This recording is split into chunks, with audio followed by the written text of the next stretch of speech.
Bismillahirrahmanirrahim. Alhamdulillah Rabbil Alamin. Wassalatu wassalamu ala ashrafil anbiya'i wal mursalin wa ala alihi wa sahbihi ajma'in. Allahumma lakal hamdu syukra wa lakal mannu fadla wa nastaghfiruka ya hayyu ya qayyum. Salli wa sallim ala ilmika ala abdika wa rasulika wa habibika sayyidil ma'sum Sayyidina Muhammad wa ala alihi wa sahbihi wa ahli mahabbati wa aslih syu'unal ummati wa farij 'annal humuma wal ghumuma ya hayyu ya qayyum. Rabbi shrah li sadri wa yassir li amri wa halul 'uqdatam min lisani yafqahu qawli. Alhamdulillah, segala puja dan puji bagi Allah Subhanahu wa taala yang telah mengurniakan taubat kepada hamba-hambanya yang berdosa.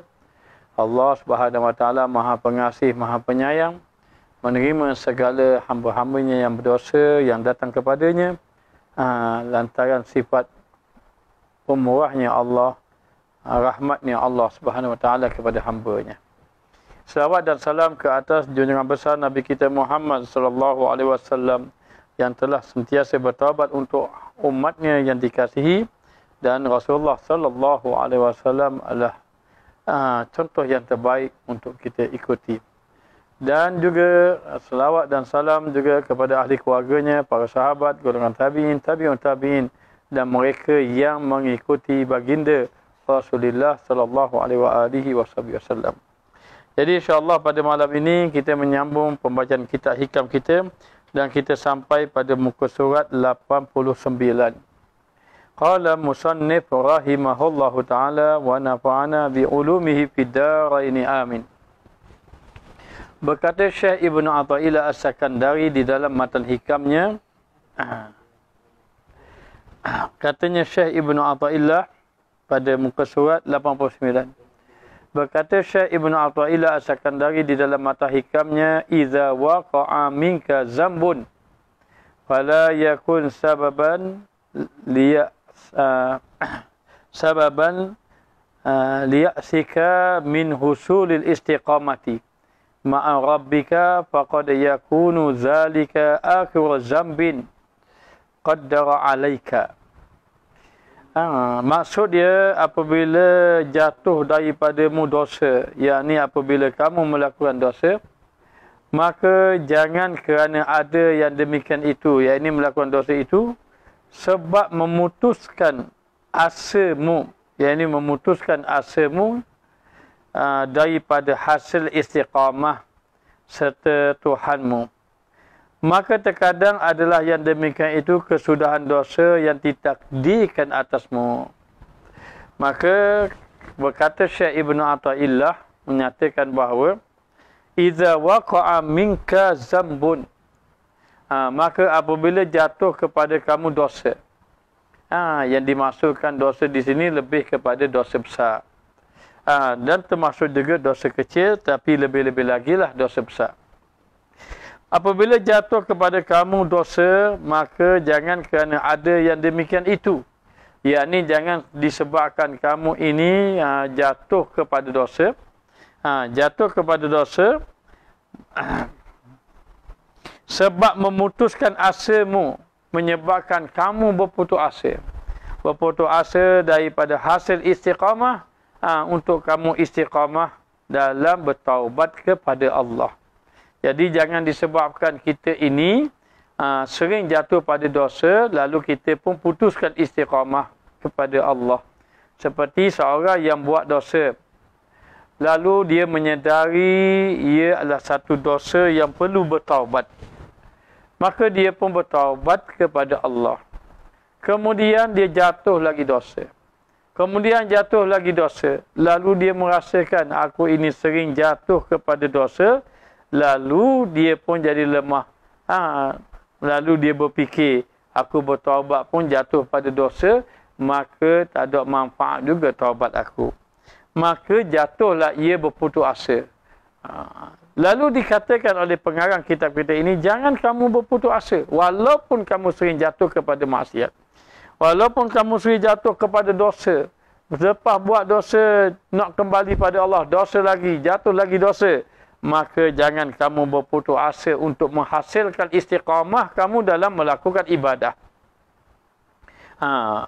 serta Tuhan kamu dalam hasil istiqamah untuk bersama dengan Tuhanmu, yakni Allah Ta'ala, maka terkadang adalah yang demikian itu, yakni boleh jadi taubat kamu tadi ataupun dosa yang kamu lakukan tadi, itu kesudahan dosa yang ditakdirkan atasmu. Jangan kamu berputus asa. Boleh jadi kamu buat dosa, kamu bertaubat. Buat dosa, bertaubat. Buat dosa, bertaubat. Maka jangan berputus asa untuk bertaubat. Dan kalau kamu berputus asa, jangan disebabkan kenapa kamu tidak mahu lagi bertaubat. Dia berkata, saya sering jatuh pada dosa. Dah saya bertaubat, saya buat pula. Saya bertaubat, saya buat pula. Saya buat pula. Jadi boleh jadi taubat saya tidak ada manfaat. Maka baik tak payah bertaubat. Kalau dia beranggapan begitu, nanti dia tidak bertaubat, dibimbangi nanti mati di dalam tidak sempat bertaubat. Tetapi kalau dia buat dosa, maka bila dia bertaubat kepada Allah, boleh jadi kalau dosa yang dia buat tadi itu dosa yang terakhir, lalu dia bertaubat, tak ada lagi dosa, maka sempatlah dosanya dihapuskan oleh Allah Subhanahu wa ta'ala. Nabi SAW bersabda, "At-taibu minaz zambi kaman la zambalah." Orang yang bertaubat daripada dosa, tak kiralah dosanya besar macam mana, kecuali syirik kepada Allah. Dia pun berzina, dia minum arak, dia berjudi, dia makan riba, mengambil riba, kemudian dia melakukan dosa-dosa besar, lalu dia bertaubat kepada Allah. Apabila dia bertaubat kepada Allah, lalu taubatnya itu diterima oleh Allah Ta'ala, kamalla zambalah, maka seperti ia tidak ada dosa.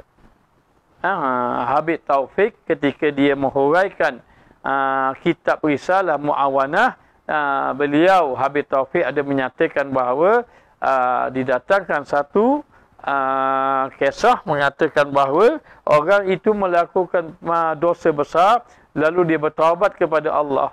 Bila dibangkitkan oleh Allah Ta'ala, ternyata di dalam surah amalan itu tidak ada lagi dosa yang dia lakukan, dosa besar tadi. Kenapa? Kerana taubatnya itu telah diterima oleh Allah Subhanahu wa ta'ala. Maka jangan berputus asa, walau banyak dosa sekalipun. Walau dosanya itu bagaikan buih di lautan. Tetapi apabila dia bertaubat kepada Allah Ta'ala, lalu Allah menerimanya, maka dia seumpama tidak ada lagi dosa. Kenapa tidak boleh kita berputus asa? Kalau kita mengambil keputusan, kalau begitu, baik aku tak payah taubat. Baik aku tidak payah bertaubat. Maka bila dia mengatakan demikian, dia akan buat dosa. Dan dibimbangi, nanti dia buat dosa, dia tidak mau taubat, itu dosa yang terakhir. Maka mati di dalam keadaan tidak bertaubat kepada Allah.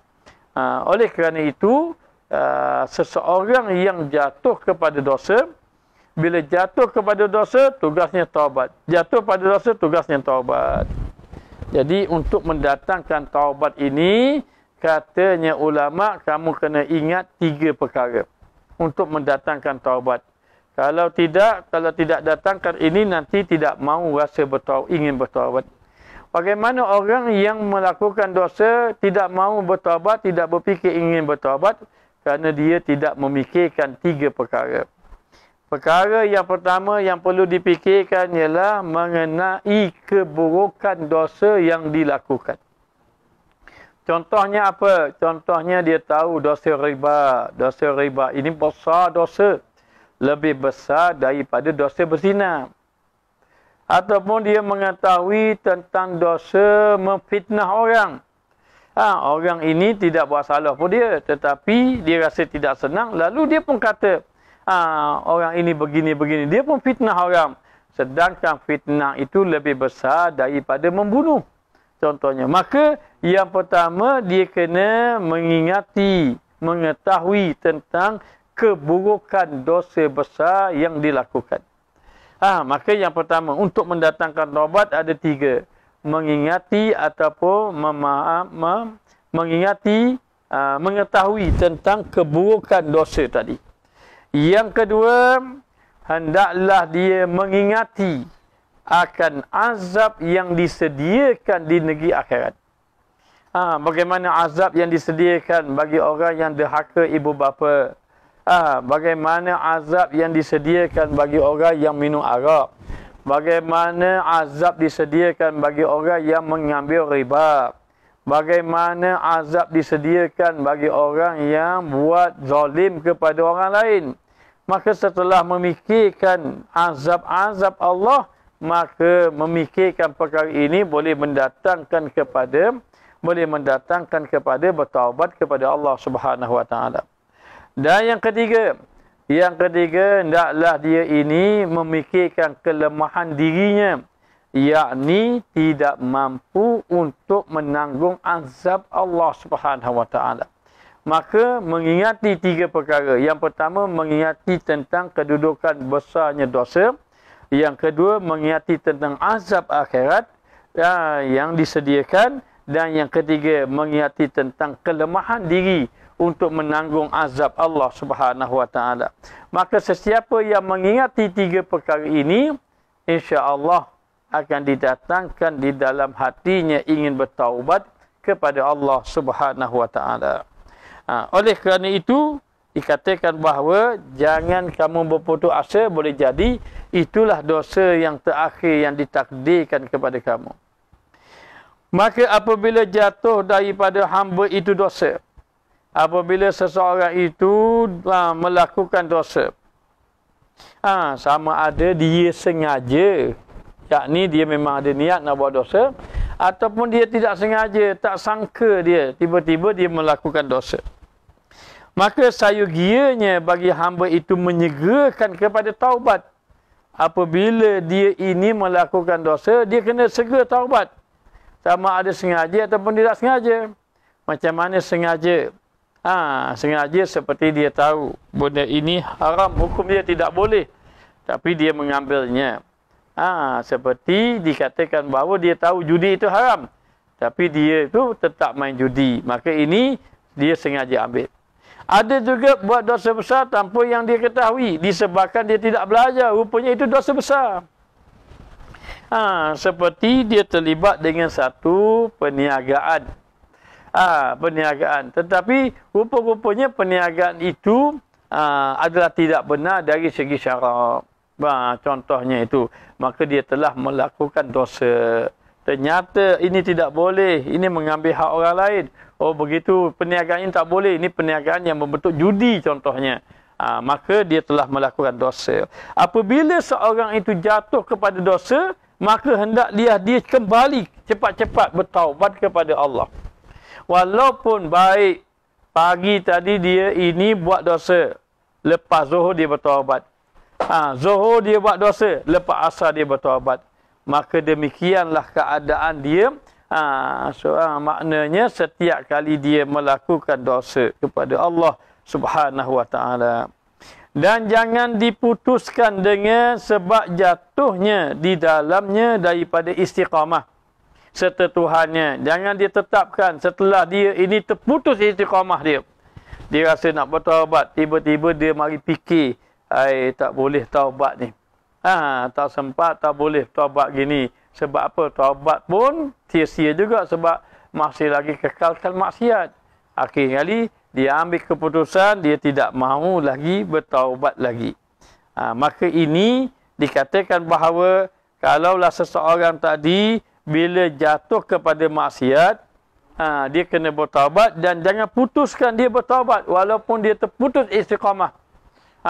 Maknanya dia dah bertaubat, tiba-tiba jatuh balik, buat lagi maksiat serta Tuhannya. Kerana orang yang berdiri serta dosa itu diseksa padanya. Kalau tidak, dia kekalkan dia dengan dosa tadi, bermakna akan diazab oleh Allah Ta'ala.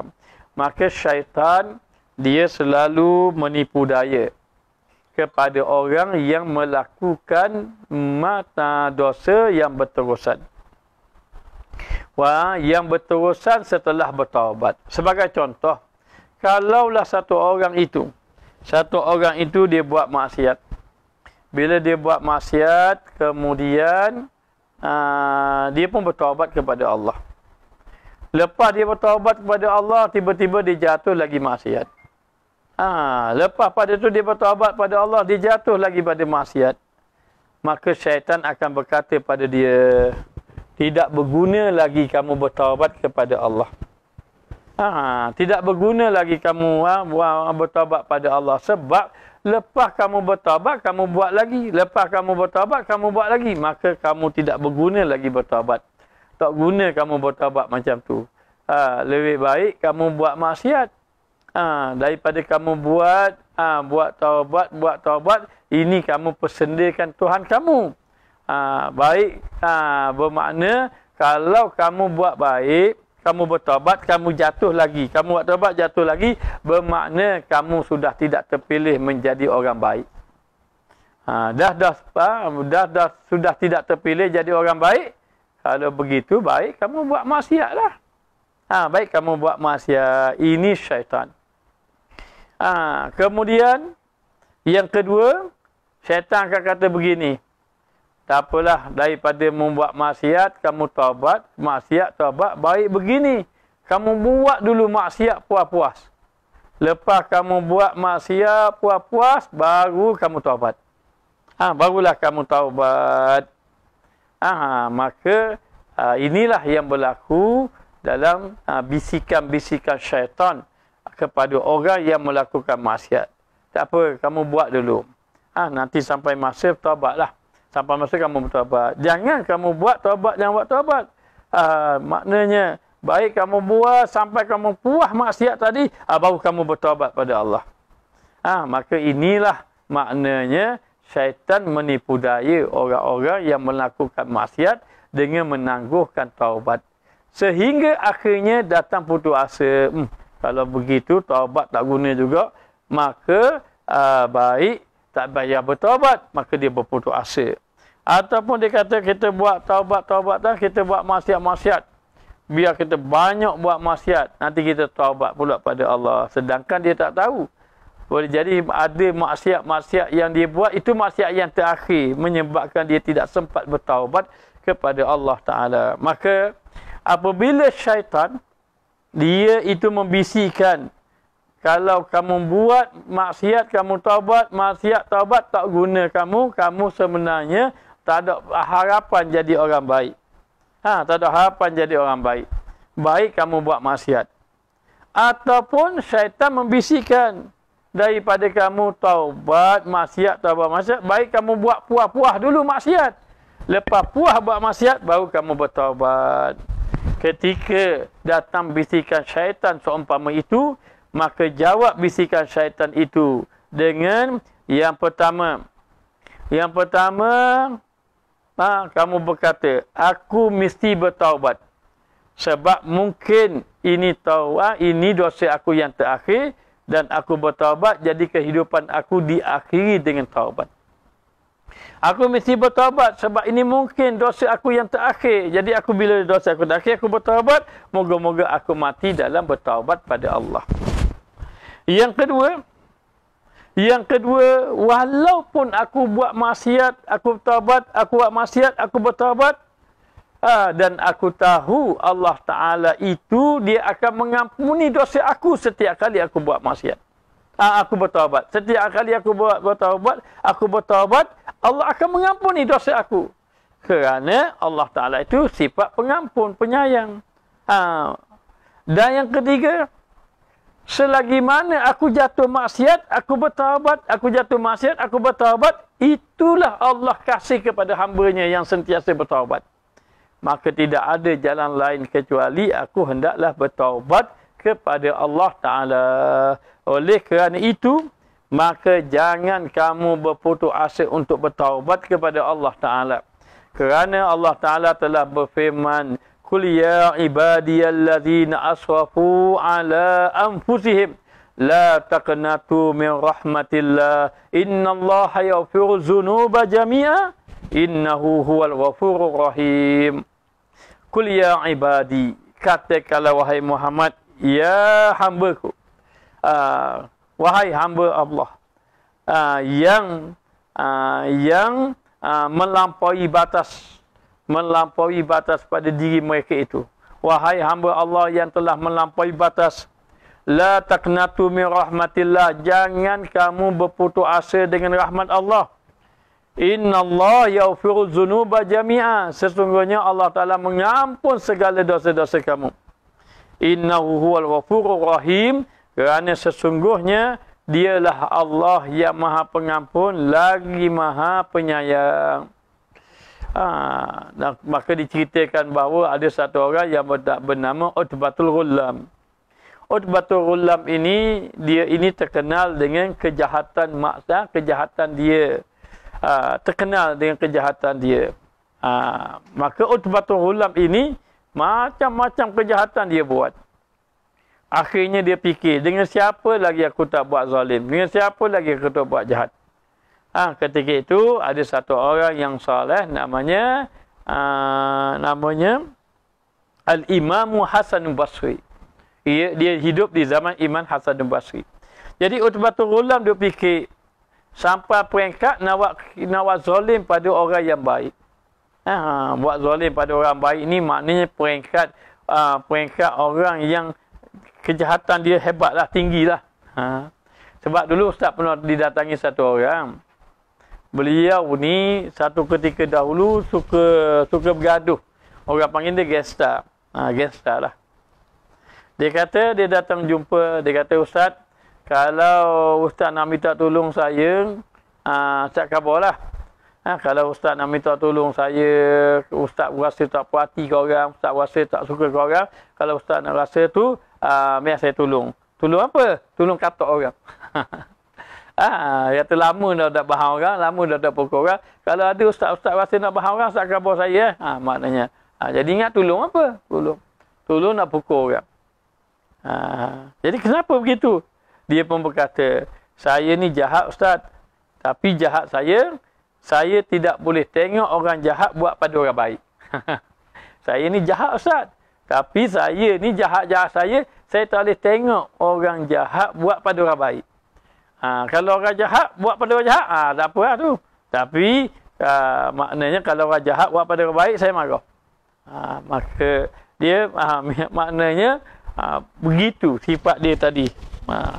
Lalu dikatakan bahawa baik bila orang itu melakukan kejahatan, bila orang tadi melakukan kejahatan, dia hendaklah kembali kepada Allah. Walau jahat macam mana sekalipun. Jangan kata ni tidak ada harapan untuk nak jadi baik. Jangan. Maka baik. Utbatul Ghulam ni sampai satu peringkat. Kita kembali ke kisah Utbatul Ghulam. Utbatul Ghulam ni sampai satu peringkat. Dia kata, siapa lagi aku tak buat khianat? Maka dipikir-pikirnya ada lagi yang dia tak buat khianat. Maka dia kata, oh ada lagi nama Imam Hasan Basri. Tapi macam mana nak jumpa Imam Hasan Basri ya? Dia pun tanya-tanya orang, kata kalau kamu mau jumpa Imam Hasan Basri, kamu pergi tempat pengajian dia. Lalu dalam keadaan macam itu, dia pun pergilah kuliah Imam Hasan Basri. Bila dia pergi kuliah Imam Hasan Basri, dia duduk depan sekali. Maka bila duduk depan sekali, kebetulan Imam Hasan Basri hari itu bercakap tentang taubat. Maka Imam Hasan Basri cerita tentang kelebihan taubat ni. Lalu Imam Hasan Basri kata kalau orang buat jahat macam mana sekalipun, dan walau dia buat dosa macam mana sekalipun dosa dia, kalau dia bertaubat kembali pada Allah, Allah terima. Utbatul Ghulam duduk depan. Dia mari terfikir, kalau jahat macam mana pun Allah tak terima. Dia pun mari. Ya Imam Hasan Basri, boleh saya bertanya? Kata Imam Hasan Basri, silakan. Maka dia pun teringatlah dosa dia, kejahatan dia. Sebagai contoh lah. Tak tahu cerita dia, apa dia buat. Sebagai contoh, dia kata, dulu pernah bakar rumah orang. Ya Imam Hasan Basri, kalau saya buat begini-begini, saya bertaubat. Kalau seseorang tu buat dosa begini, dia bertaubat. Adakah Allah Ta'ala terima? Kata Imam Hasan Basri, terima. Dan kalau dia pernah buat dosa begini-begini, adakah terima? Terima. Jadi dia tanya lagi. Maka dia teringat dosa-dosa dia pun tanya. Kalau seorang tu pernah buat macam ni, diterima kah? Akhirnya Imam Hasan Basri kata, ya. Kalaulah orang itu buat dosa begini-begini, banyak dosa macam mana pun, kalau dia bertaubat pada Allah dengan bersungguh-sungguh, Allah Ta'ala terima. Dan Imam Hasan Basri pun berkata, kalaulah orang seperti Utbatul Ghulam itu, kalau dia bertaubat pada Allah, Allah terima. Kata dia. Kata Imam Hasan Basri. Kerana ada satu orang yang terkenal dengan melakukan kejahatan. Maka dia yang disebut nama dia terkejut. Lalu dia berkata, wahai Imam Hasan Basri. Dia bertanya. Dia bertanya Imam Hasan Basri. Dia kata, bagaimana kalau maknanya, kalau dia ni yang bernama, dia kata, dia tanya, wahai Imam Hasan Basri, saya nak bagi tahu, sebenarnya saya lah yang bernama Utbatul Ghulam. Kalau saya bertaubat, adakah Allah Ta'ala terima? Ya, Allah Ta'ala terima. Akhirnya, Utbatul Ghulam bertaubat kepada Allah. Lalu, Utbatul Ghulam menjadi salah seorang wali Allah. Daripada kisah ini, jangan kita mencela ahli maksiat. Kerana ahli maksiat itu, dia lebih dekat daripada bertaubat kepada ahli ibadat. Kadang-kadang yang lebih cepat bertaubat itu ahli maksiat dibandingkan dengan ahli ibadat. Kalau ditanya, adakah ahli maksiat itu boleh menjadi wali Allah? Ya, boleh menjadi wali Allah. Seandainya Allah memilih dia setelah dia bertaubat kepada Allah Ta'ala. Maka dalam keadaan macam itu, seseorang tadi walau dosa banyak macam mana sekalipun, bolehlah dia bertaubat. Dia bertaubat pada Allah, maka Allah akan menerima taubatnya. Setelah taubatnya diterima, maka dihapuskan akan segala dosa-dosanya. Allah Ta'ala berfirman, innahu la yai'asu min rauhillah illa qaumul kafirin. Sesungguhnya tidak berputus asa daripada rahmat Allah kecuali kaum yang kufur kepada Allah Subhanahu wa Ta'ala. Maka dalam keadaan macam itu, disuruh kita ini bertaubatlah kepada Allah walaupun dosa kita banyak sekalipun. Baik. Lalu dikatakan lagi, maka hak maula atasmu dalam maksiat itu taubat dan istighfar serta istiqamah.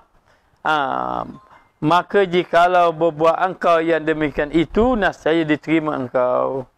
Hak kamu kepada Allah, hak kita kepada Allah setelah kita melakukan maksiat. Sama ada maksiat itu zahir ataupun maksiat itu batin. Maksiat zahir yang besar seperti minum arak, berjudi, berzina dan seumpamanya. Dan maksiat batin itu yang besar seperti buruk sangka, riya, ujub, takabur dan seumpamanya. Maka itu dosa. Maka apabila saja seorang itu melakukan dosa, dia bermakna dia telah melakukan dosa kepada Allah. Berdosa. Maka dalam keadaan itu, wajib dia, hendaklah dia bertaubat kepada Allah dengan istiqamah. Istiqamah di dalam taubat kepada Allah serta memperbanyakkan istighfar kepada Allah. Banyakkan beristighfar kepada Allah.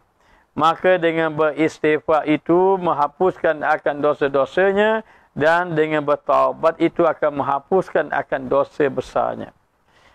Maka dalam keadaan macam itu, memang menjadi kewajipan tadi bertaubat kepada Allah. Maka jikalau berbuat engkau yang demikian itu, seandainya kamu bersungguh-sungguh bertaubat kepada Allah, maka Allah Subhanahu wa Ta'ala akan menghapuskan dosa-dosa kamu. Allah menerima dan menghapuskan akan dosa-dosa kamu apabila bertaubat kepada Allah Subhanahu wa Ta'ala. Maka disuruh kita bertaubat walau banyak dosa. Ya Ustaz, orang ahli ibadat kena bertaubat ke? Ya, orang ahli ibadat bertaubat. Orang yang banyak infak, dia kena bertaubat kerana bimbang infaknya membawa riak. Orang yang banyak semayang, dia kena bertaubat kerana semayangnya, dia bertaubat daripada semayangnya yang tidak khusyuk. Maka setiap perbuatan-perbuatan dia ini dia terdiri daripada maksiat, maka dia kena bertaubat kepada Allah Subhanahu wa Ta'ala. Apabila seorang itu bertaubat kepada Allah, dia akan menjadi orang yang dikasihi oleh Allah. Kerana orang ahli ilmu Allah Ta'ala sebut. Orang ahli ilmu Allah angkat darjat dia. Itu orang ahli ilmu. Orang ahli zikir Allah Ta'ala kata, sungguh maknanya engkau ingat aku mengingati kamu. Tetapi orang yang bertaubat Allah mengatakan aku mencintai, aku mengasihi orang yang bertaubat. Maka kalau dibandingkan ahli ilmu, ahli zikir, ahli taubat, maka dikatakan bahawa ahli taubat lebih dikasihi. Ahli taubat lebih dikasihi. Maka nak jadi ahli ilmu mungkin kita tak mampu. Ustaz pun tak mampu nak menjadi ahli ilmu. Nak jadi ulama pun tak mampu. Maka ulama-ulama ini, ahli-ahli ilmu ini, orang-orang yang dipilih oleh Allah. Kadang-kadang nak jadi ahli zikir pun tak mampu kita. Malasnya kita berzikir. Maka ahli zikir begitu juga. Tapi taubat, insya-Allah kita boleh jadi ahli taubat. Boleh jadi ahli taubat setelah kita menyedari di atas dosa-dosa yang telah kita lakukan. Maka dalam keadaan macam itu, hendaklah kita bertaubat kepada Allah Subhanahu Wa Taala di atas dosa yang telah kita lakukan. Dan apabila kita bertaubat kepada Allah, illa man taba wa amana wa amila salihan. Apabila seorang itu bertaubat kepada Allah, kecuali orang yang bertaubat, dia beriman dan beramal dengan amal yang soleh. Maka Allah Ta'ala terima taubatnya. Untuk orang yang bertaubat kepada Allah, bila dia bertaubat kepada Allah, dia kena buat 4 perkara. Apa dia 4 perkara? 4 perkara yang dilakukan tadi. Yang pertama, setelah dia bertaubat kepada Allah, yang pertama, dia kena menambahkan ilmu. Dia kena tambah ilmu. Belajar.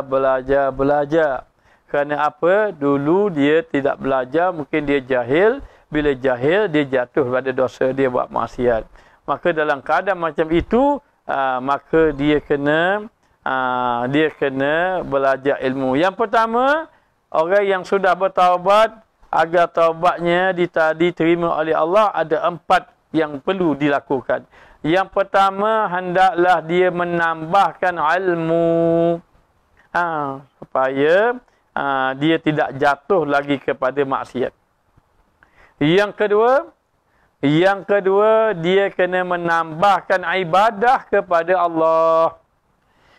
Seperti apa? Seperti kalau dia ini tinggal sembahyang, dia kena qadha sembahyang yang lalu. Ini pandangan daripada mazhab kita Asy-Syafi'i dan juga dipegang oleh ulama-ulama sufi. Ada pendapat yang mengatakan bahawa orang yang bertaubat pada Allah yang dosa sembahyang tu, maka bila taubat tak perlu lagi qada. Seperti Ibnu Hazmi mengatakan demikian.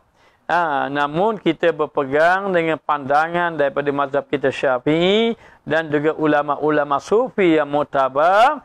Mereka mengatakan bahawa bagi orang yang sudah bertaubat kepada Allah, maka dia kena mengqadakan kembali maknanya ibadat-ibadat wajib yang telah ditinggalkan. Seperti puasa, maka bila puasa dia kena qada puasa. Seperti sembahyang, bila dia tinggal sembahyang, dia kena qada sembahyang. Maka yang kedua, dia kena menambahkan ibadah kepada Allah. Adapun yang ketiga, hendaklah dia ini mengubah akhlaknya daripada ahli maksiat kepada ahli ibadat, daripada lalai kepada ingat, daripada maknanya tidak suka beribadat kepada suka beribadat. Maka dia kena mengubah akhlaknya. Ini untuk taubatnya diterima oleh Allah. Dan yang keempat, dia kena meninggalkan sahabat-sahabatnya yang lalai kepada Allah, yang sahabat-sahabatnya yang membolehkan dia jatuh pada maksiat. Dia kena tinggalkan sahabat-sahabatnya yang buruk. Kembali ataupun berdampingan dengan sahabat yang baik ataupun orang yang baik. 4 perkara ini dia kena lakukan. apabila dia lakukan, ini antara tanda taubatnya diterima oleh Allah Subhanahu wa taala. Baik, lalu dikatakan lagi, dan kata Syekh Ibnu Arabi rahimahullahu taala, apabila banyak atasmu lupa dan banyak tidur, yakni apabila kamu lalai pada Allah, kamu lupa kepada Allah, dengan arti kata apabila kamu jatuh kepada maksiat, jatuh kepada maksiat, maka jangan engkau muka, jangan kau marah, aku ni jadi gini, jadi gini. Maka dia ini bila jatuh maksiat, oh aku ni memang banyak dosa. Maka ketika itu, kalau kamu jatuh kepada kelalaian, kemaksiatan, jangan kamu marah. Jangan kamu muka, yakni marah dengan arti kata, dan jangan engkau berpaling bagi yang demikian itu, yakni jangan kamu berputus asa. Tak guna dah saya katanya. Saya ni dah jadi jahat dah. Saya tak boleh jadi baik dah. Saya memang tak terpilih dah jadi baik. Maka marah di situ dilarang sama sekali.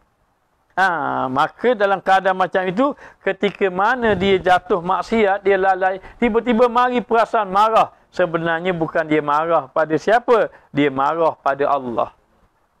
Kerana perbuatan itu perbuatan yang membuktikan bahawa dia berputus asa. Saya ni memang jenis tak guna dah. Saya ni memang tak boleh nak jadi baik dah. Saya ni memanglah maknanya dilahirkan begini. Jadi perbuatan marah di atas maksiat yang dilakukan tadi, maka tidak boleh begitu. Dan jangan engkau berpaling bagi yang demikian itu. Jangan kamu berpaling demikian itu, yakni jangan kamu duduk dalam keadaan macam itu. Dalam keadaan macam itu. Dalam keadaan marah pada Allah, dalam keadaan menyesali hingga membawa kepada berputus asa dengan Allah. Maka dikatakan bahawa maka bahawasanya orang yang menilik ia kepada segala asbab serta hak Allah Ta'ala itu syirik ia. Maka dia pun tengok, saya ni begini sebab saya ni begini. Saya memang tidak ada harapan dah jadi baik. Saya memang maknanya dilahirkan dalam keadaan gini. Maka dalam keadaan macam itu, orang yang macam ini, orang yang berputus asa, dia dikira orang yang syirik ia kepada Allah. Maka menjadikan olehmu serta Allah pada barang yang dikehendaki, tiada serta dirimu pada barang yang engkau kehendaki, tetapi tidak dapat tiada daripada istighfar. Maka sebenarnya apabila seorang itu jatuh kepada dosa, maka dia kena mengingati bahawa ketika mana dia jatuh daripada dosa, dia kena kembali kepada Allah. Kembali kepada Allah, jangan dia dalam keadaan dia ini kekalkan dalam dosa. Dan dia lihat dosa itu datang daripada diri dia. Datang daripada diri dia. Walaupun hakikatnya Allah mentakdirkan dia melakukan dosa. Namun tidak dia kena beristighfar kepada Allah. Yalah, bila dia buat dosa, memang Allah Ta'ala takdirkan dia melakukan dosa.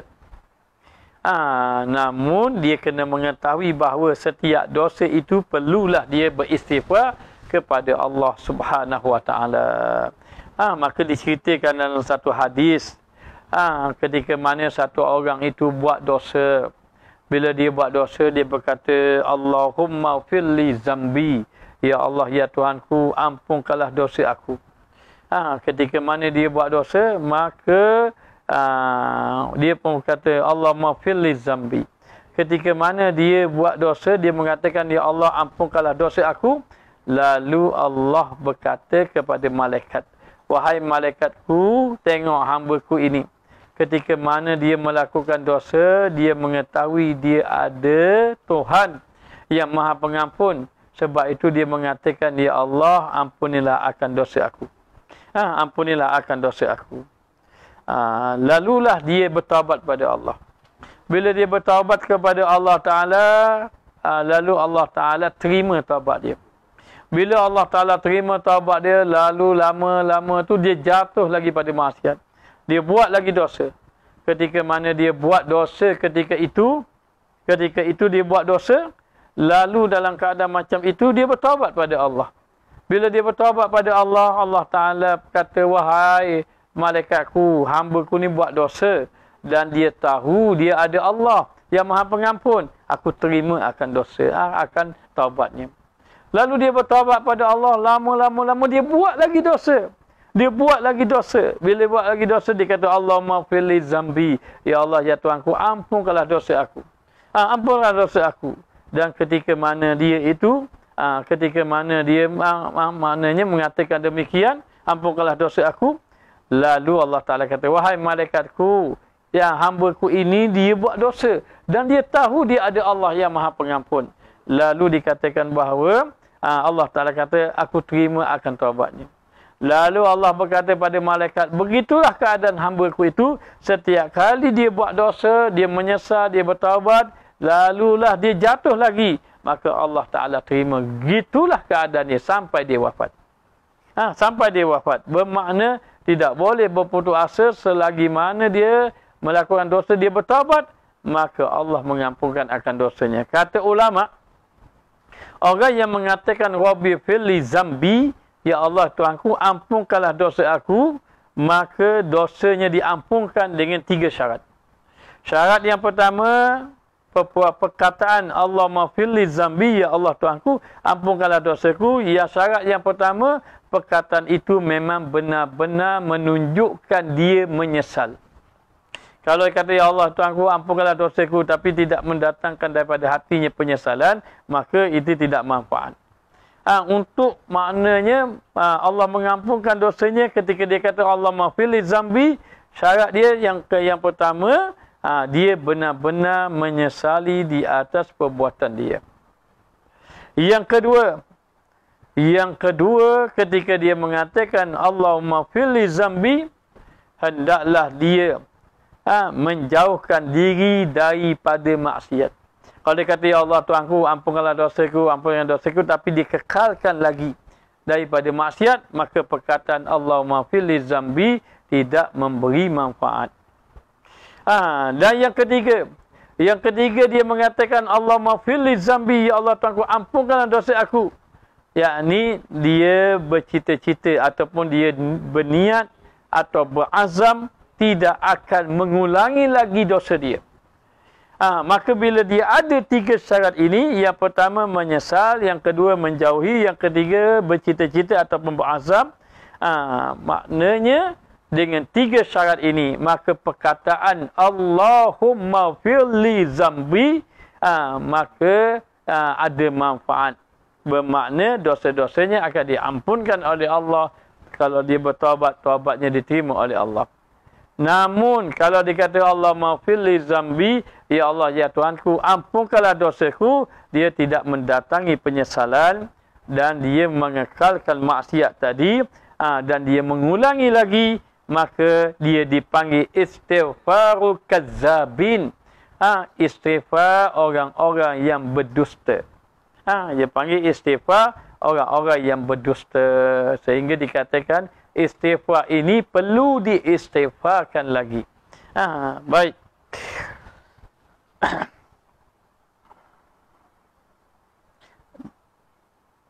Dan kata setengah mereka itu tiada daripada orang yang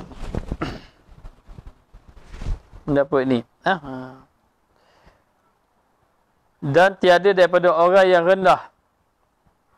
Dan tiada daripada orang yang alim. Dan tiada daripada orang yang jahil, melainkan padanya aib. Maknanya setiap orang. Setiap orang ini mesti ada aib. Tak kira lah sama ada dia ni orang yang tinggi, orang yang rendah, orang yang alim, orang yang jahil. Masing-masing ada melakukan dosa. Maka dia mengikut dosa masing-masing. Dosa kedudukan dia. Tak kira. Sebab itu Nabi SAW bersabda, kullu bani Adam khata'un. Semua manusia melakukan dosa. Wa khairu khata'in at-tawwabun. Maka sebaik-baik orang yang bertaubat kepada Allah adalah sebaik-baik orang yang melakukan kesalahan adalah orang yang bertaubat kepada Allah Subhanahu Wa Taala. Ini tak pasti dia tulis apa ni. setengah daripada mereka itu yang tiada daripada orang yang nanti kita cek balik yang tu melainkan maka dikatakan bahawa melainkan padanya aib, tetapi barang siapa ada kebajikan yang terlebih banyak daripada kejahatannya, nescaya hilanglah kejahatannya kerana kebajikannya yang banyak. Maka dikatakan bahawa apabila saja seorang itu dia melakukan dosa, tak kiralah kedudukan, kerana manusia ini tidak dapat lari daripada dosa. Walaupun dia alim, walaupun sudah dia termasuk di kalangan orang yang soleh, masing-masing ada dosa-dosa yang dia lakukan. Jadi apabila dia melakukan dosa tadi, maka dosa tadi hendaklah ditaubat. Hendaklah dia bertaubat daripada dosa. Jadi bila dia bertaubat daripada dosa tadi, maknanya bila taubat daripada dosa, maka dosa tadi akan diampunkan oleh Allah Ta'ala. Dengan cara macam mana? Dia semua berdosa belaka. Tetapi apabila seorang itu kebaikan lebih banyak daripada kejahatan, maka kebaikan tadi itu akan menghapuskan kejahatan. Innal hasanat yudhibnas sayyiat.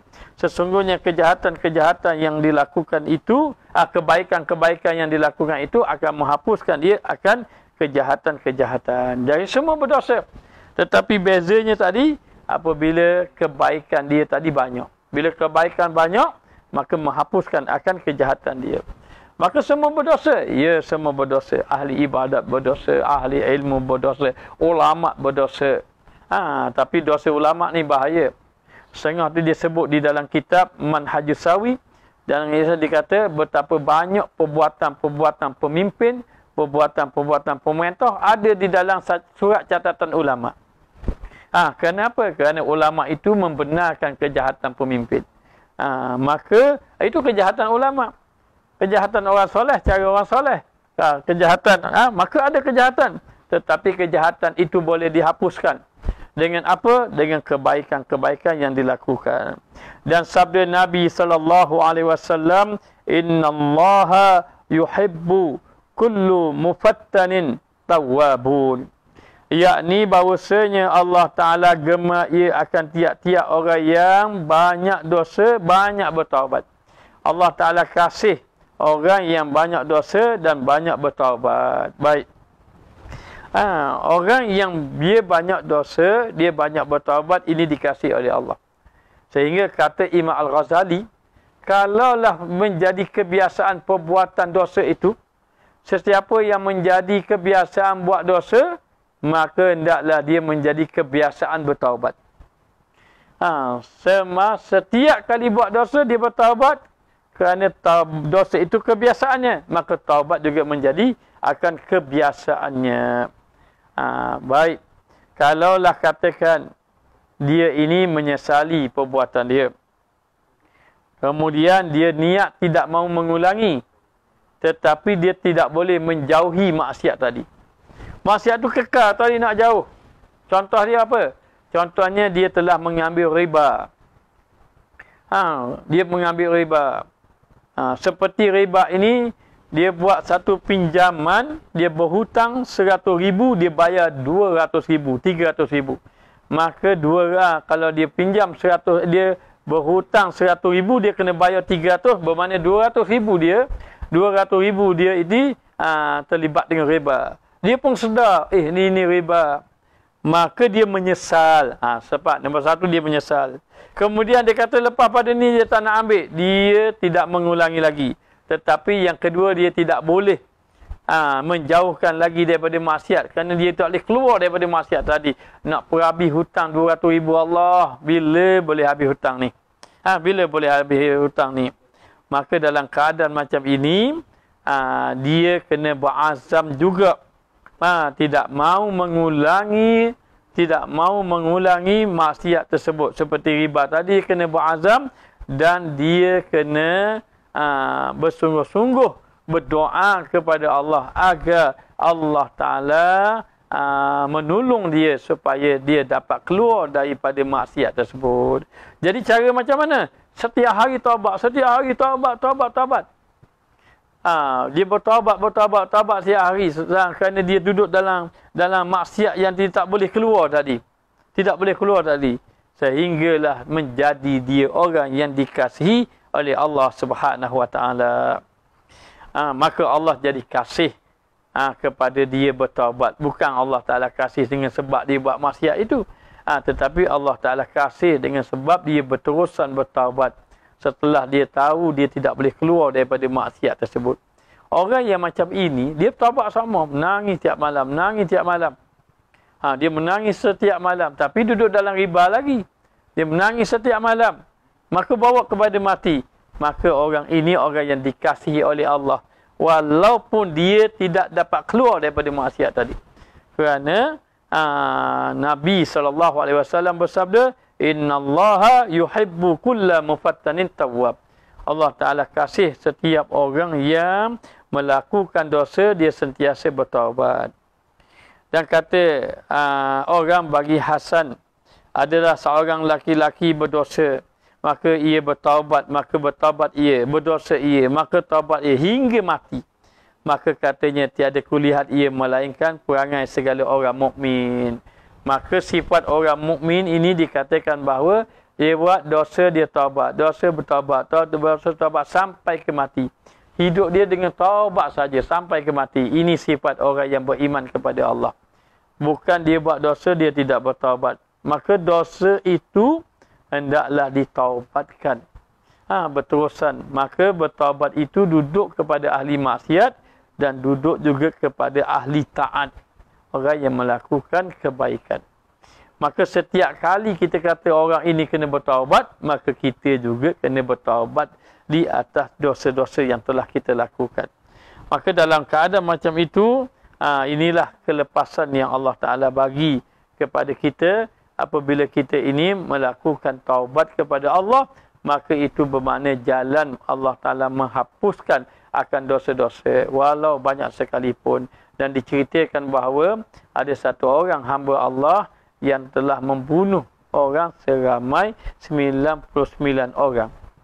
Maka setelah dia membunuh orang seramai 99 orang, lalu dia ingin bertaubat kepada Allah. Bila bertaubat pada Allah, lalu dia berjumpa dengan satu orang, dia bertanya, bolehkah saya bertaubat?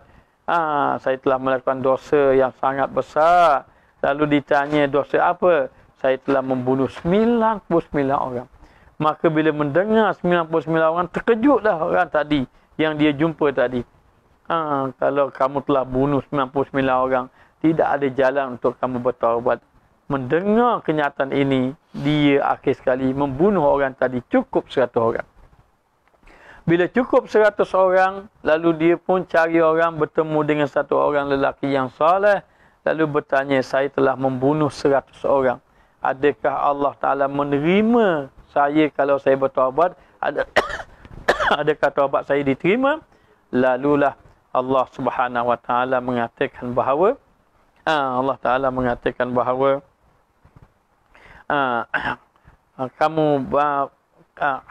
Allah Ta'ala mengatakan bahawa taubat kamu diterima. Kata pendeta tadi, Allah menerima akan taubat kamu. Tapi dengan syarat kamu ini keluar daripada tempat ini, kamu pergi ke tempat orang yang soleh.